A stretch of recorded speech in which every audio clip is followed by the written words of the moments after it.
Students, तो आज का अपना टॉपिक रहेगा वर्सेटाइल नेचर ऑफ कार्बन। तो कार्बन के वर्सेटाइल नेचर को एक्सप्लेन करेंगे हम इस वीडियो में। तो यहाँ जो वर्ड हमने यूज़ किया है वर्सेटाइल, इस वर्सेटाइल वर्ड का मीनिंग रहेगा स्किलफुल, टैलेंटेड और अडेप्टेबल नेचर ऑफ कार्बन। तो कार्बन के इसी वर्सेटाइल नेचर के कारण कार्बन बना पाया है मोर देन 3 मिलियन कंपाउंड्स।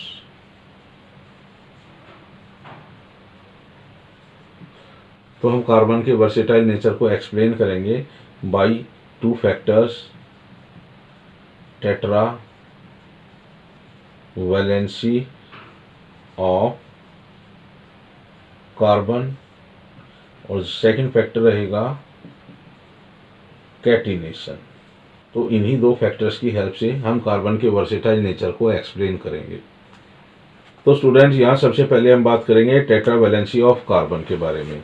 तो टेट्रा का मीनिंग रहेगा 4 और वैलेंसी का मीनिंग रहेगा covalency.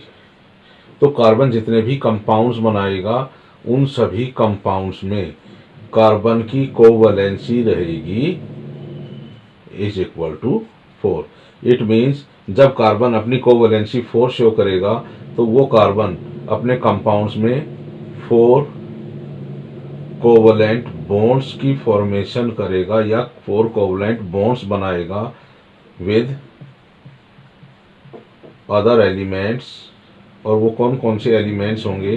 Hydrogen, nitrogen, oxygen, fluorine, chlorine, bromine, iodine, phosphorus, sulphur etcetera. तो कार्बन एटम जब भी इन एलिमेंट्स के साथ कंपाउंड बनाएगा तो उन कंपाउंड्स में कार्बन की कोवैलेंसी हमें मिलेगी 4।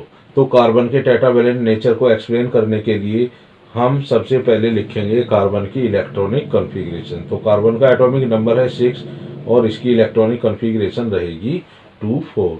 तो कार्बन के आउटर मोस्ट ऑर्बिट में हमें मिलते हैं 4 इलेक्ट्रॉन्स और इस कार्बन को अपना ऑक्टेट कंप्लीट करने के लिए रिक्वायरमेंट है 4 इलेक्ट्रॉन्स की। तो यही 4 इलेक्ट्रॉन्स कार्बन को मिलते हैं जब वो कार्बन एटम अपने इन 4 इलेक्ट्रॉन्स को शेयर करेगा विद दीज एटम। तो जब भी कार्बन एटम अपने आउटर मोस्ट ऑर्बिट के 4 इलेक्ट्रॉन्स को शेयर करता है इन एटम्स के साथ, तो उस तरह से कार्बन अपने आउटर मोस्ट ऑर्बिट में 8 इलेक्ट्रॉन्स कंप्लीट करता है और उन कंपाउंड्स में कार्बन की कोवैलेंसी हमें मिलेगी इक्वल टू 4।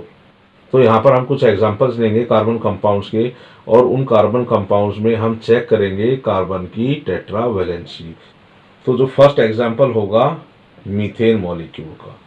तो मीथेन में इस कार्बन एटम के साथ 4 हाइड्रोजन एटम्स बॉन्डेड हैं और कार्बन एटम के आउटर मोस्ट ऑर्बिट में हमें 4 इलेक्ट्रॉन्स मिलते हैं। और जब ये कार्बन एटम अपने इन 4 इलेक्ट्रॉन्स को शेयर करेगा with the electrons of 4 hydrogen atoms, तो यहाँ से कार्बन अपने आउटर मोस्ट ऑर्बिट में 8 इलेक्ट्रॉन्स कंप्लीट कर लेता है। मींस कार्बन का ऑक्टेट कंप्लीट हो जाता है और इसी तरह से हर हाइड्रोजन एटम का ड्यूप्लेट भी कंप्लीट हो जाएगा। तो जब हम इस मीथेन मॉलिक्यूल के लिए स्ट्रक्चर लिखेंगे और वहाँ पर हम देखेंगे कि कार्बन एटम ने 4 हाइड्रोजन एटम्स के साथ 4 कोवैलेंट बॉन्ड्स बनाए हैं और इस कार्बन एटम की कोवैलेंसी हमें मिलती है 4, क्योंकि इस कार्बन एटम ने जब 4 हाइड्रोजन एटम्स के साथ कोवैलेंट बॉन्ड बनाए हैं तो इस कार्बन एटम ने अपने 4 इलेक्ट्रॉन्स की शेयरिंग की है इन 4 हाइड्रोजन एटम्स के साथ।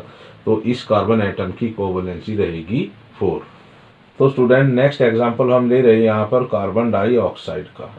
तो इस कार्बन डाइऑक्साइड मॉलिक्यूल में इस कार्बन एटम के साथ 2 ऑक्सीजन एटम्स बॉन्डेड हैं और कार्बन का एटॉमिक नंबर है 6 और इसकी इलेक्ट्रॉनिक कॉन्फ़िगरेशन है 4। तो इस कार्बन एटम को यहाँ पर 4 इलेक्ट्रॉन्स की रिक्वायरमेंट है। इसका मतलब ये कार्बन एटम अपने 4 इलेक्ट्रॉन्स की शेयरिंग करेगा विद 2 ऑक्सीजन एटम्स और ऑक्सीजन का एटॉमिक नंबर है 8 और इसकी इलेक्ट्रॉनिक कॉन्फ़िगरेशन रहेगी 2 6 और इसको भी 2 इलेक्ट्रॉन्स की रिक्वायरमेंट है अपना ऑक्टेट कंप्लीट करने के लिए। तो ये ऑक्सीजन एटम भी अपने 2 इलेक्ट्रॉन्स को शेयर करेगा विद कार्बन एटम। तो सेंटर में लिखेंगे हम कार्बन एटम और उसके अराउंड हम 4 डॉट्स लगाएंगे जो रिप्रेजेंट करते हैं इस कार्बन एटम के वैलेंस इलेक्ट्रॉन्स को। और यहाँ पर लिखेंगे हम ऑक्सीजन, और ऑक्सीजन को रिक्वायरमेंट है 2 इलेक्ट्रॉन्स की अपना ऑक्टेट कंप्लीट करने के लिए। तो ये भी अपने 2 इलेक्ट्रॉन्स की शेयरिंग करेगा इस कार्बन एटम के साथ, और बाकी के 4 इलेक्ट्रॉन्स को हम इस तरह से रिप्रेजेंट करेंगे। जो नेक्स्ट ऑक्सीजन एटम होगा वो भी अपने 2 इलेक्ट्रॉन्स की शेयरिंग करेगा इस कार्बन एटम के साथ, और बाकी के 4 इलेक्ट्रॉन्स को हम इस तरह से रिप्रेजेंट करेंगे। तो यहाँ पर कार्बन एटम का ऑक्टेट कंप्लीट हो चुका है। इसी तरह से जब इस ऑक्सीजन एटम ने अपने 2 इलेक्ट्रॉन शेयर किए हैं इस कार्बन एटम के साथ, तो इसका भी ऑक्टेट कंप्लीट हो चुका है और इस ऑक्सीजन का भी ऑक्टेट कंप्लीट हो चुका है।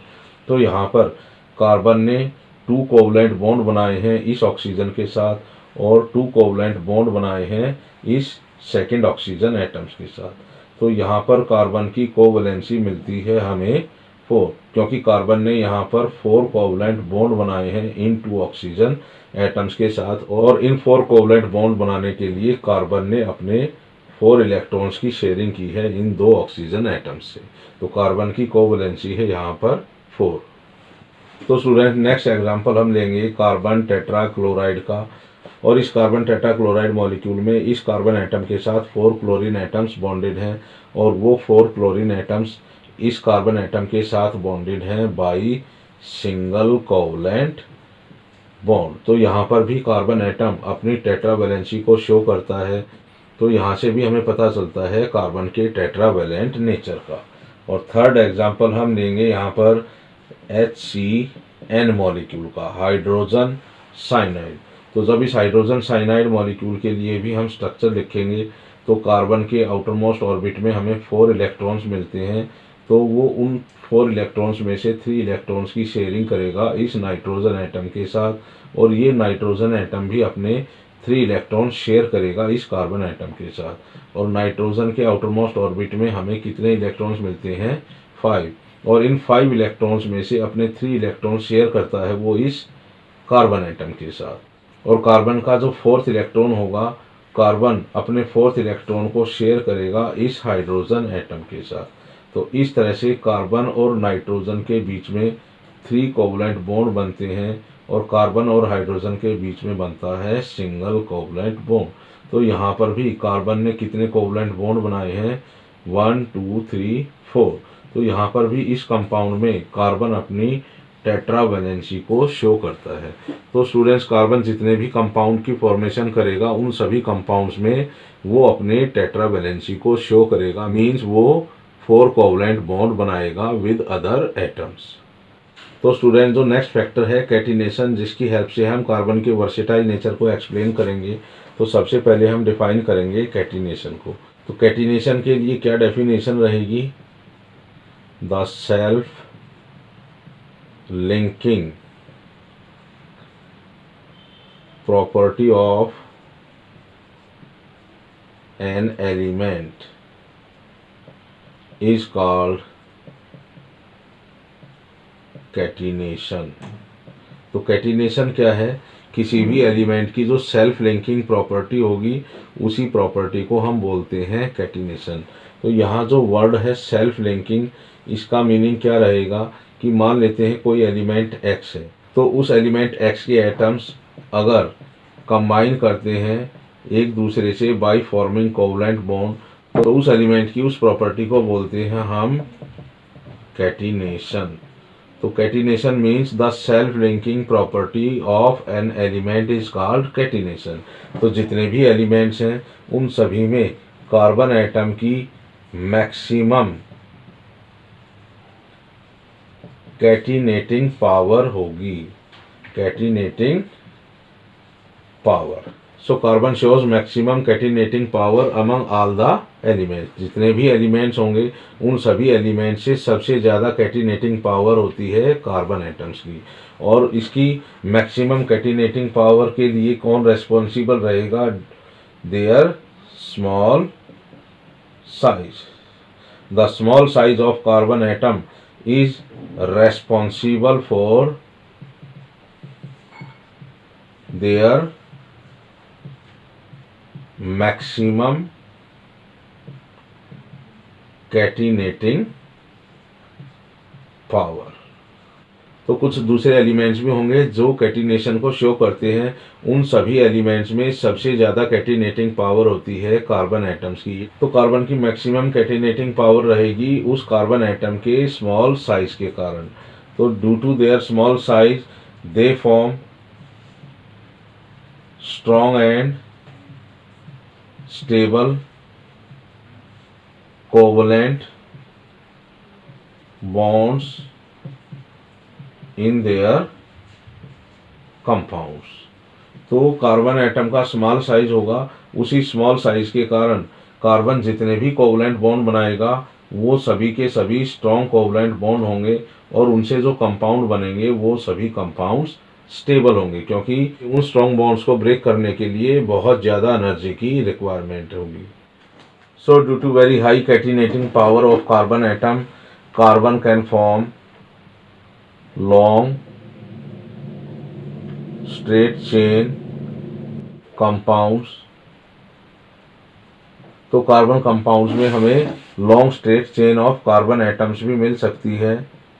इस तरह से दे कैन फॉर्म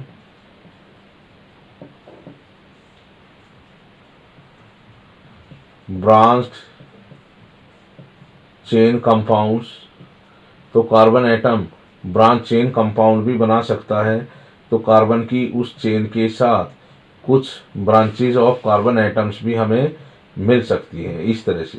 तो ये एक ब्रांच चेन कहेगी कार्बन एटम्स की। दे कैन फॉर्म रिंग कंपाउंड्स। तो कार्बन एटम रिंग कंपाउंड्स भी बना सकता है और उस रिंग कंपाउंड में कार्बन के मिनिमम 3 एटम्स भी मिल सकते हैं। हमें वहाँ पर 4 कार्बन एटम का रिंग भी मिल सकता है, वहाँ पर हमें 5 कार्बन एटम का रिंग भी मिल सकता है उस कंपाउंड में। So due to very high catenating power of carbon atom, carbon can form long straight chain compound, branch chain compound और रिंग कंपाउंड्स। तो स्टूडेंट्स, कार्बन के वर्सेटाइल नेचर को एक्सप्लेन करेंगे हम on the basis of tetravalency of carbon and on the basis of catenation. तो यही 2 factor रहेंगे carbon के वर्सेटाइल नेचर को एक्सप्लेन करने के लिए। तो स्टूडेंट्स, कार्बन के इसी वर्सेटाइल नेचर के कारण कार्बन दूसरे कार्बन एटम के साथ सिंगल कोवलेंट बॉन्ड बना सकता है, डबल कोवलेंट बॉन्ड बना सकता है और ट्रिपल कोवलेंट बॉन्ड बना सकता है। इसी तरह से कार्बन ऑक्सीजन के साथ डबल कोवलेंट बॉन्ड बना सकता है और ऑक्सीजन के साथ वो सिंगल कोवलेंट बॉन्ड भी बना सकता है। कार्बन नाइट्रोजन के साथ ट्रिपल कोवलेंट बॉन्ड बना सकता है, कार्बन हाइड्रोजन के साथ सिंगल कोवलेंट बॉन्ड बना सकता है, कार्बन सल्फर के साथ डबल कोवलेंट बॉन्ड बना सकता है। तो इसी तरह से कार्बन एटम फ्लोरीन के साथ सिंगल कोवलेंट बॉन्ड बना सकता है, कार्बन ब्रोमीन के साथ भी सिंगल कोवलेंट बॉन्ड बना सकता है और कार्बन आयोडीन के साथ सिंगल कोवलेंट बॉन्ड भी बना सकता है। और कार्बन बना सकता है स्ट्रेट चेन कंपाउंड्स, और उस स्ट्रेट चेन कंपाउंड्स में unlimited number of carbon atoms हो सकते हैं। इसी तरह से carbon atom branch chain compound भी बना सकता है जिसमें उस main chain of carbon atom के साथ कुछ ब्रांचेज होंगी अदर कार्बन एटम्स की। इसी तरह से कार्बन एटम रिंग कंपाउंड की फॉर्मेशन भी कर सकता है और उस रिंग कंपाउंड में मिनिमम 3 कार्बन एटम हो सकते हैं, 4 कार्बन एटम भी हमें मिल सकते हैं और 5 कार्बन एटम भी हमें मिल सकते हैं। तो स्टूडेंट्स, जितने भी एग्जाम्पल हमने इस वीडियो में डिस्कस किए हैं वो सभी कार्बन के वर्सेटाइल नेचर को एक्सप्लेन करते हैं। और जब भी हम कार्बन के वर्सेटाइल नेचर को एक्सप्लेन करेंगे वहाँ पर हम बात करेंगे कार्बन की टेट्रावैलेंसी और कैटिनेशन को।